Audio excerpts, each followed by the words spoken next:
मला विश्वासच नाही होते, ही मुलगी जी आहे ती ऑर्गनाइज आणि क्लीनिंगवर विश्वास ठेवते. कारण मी जेव्हा घरी होती तेव्हा ऑब्व्हियसली मी कधीच स्वतःची कामं स्वतः नाही करायची आणि आता अशी एकदम स्वतःला जेव्हा प्रिन्सेस ट्रीटमेंट मी घेऊन 4 महिन्यानंतर USA आली आहे. आता मला गपचूप माझे माझे कामं करावे लागतायत.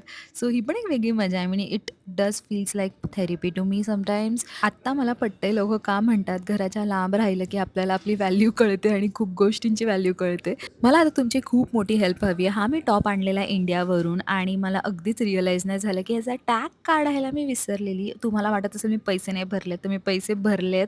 पण माझ्याकडे आता इथे बिल पण नाही, की मी इथे मॉलमध्ये जाऊन त्यांना सांगेन, की हे मी स्वतः विकत घेतलेलं वगैरे. तर मला काही कळत नाही आहे, मी करू काय नक्की? हा टॅग मी काढू कसा? Please help me.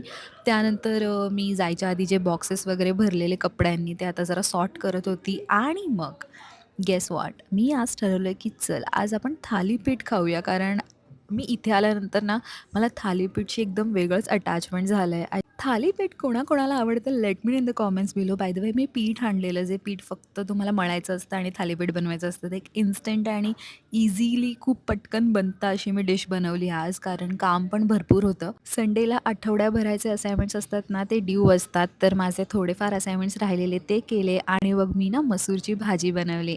ही रूमची साईड जिथे मी झोपणार आहे ती एकदमच सुंदर सजवली आहे. पण don't look at the end.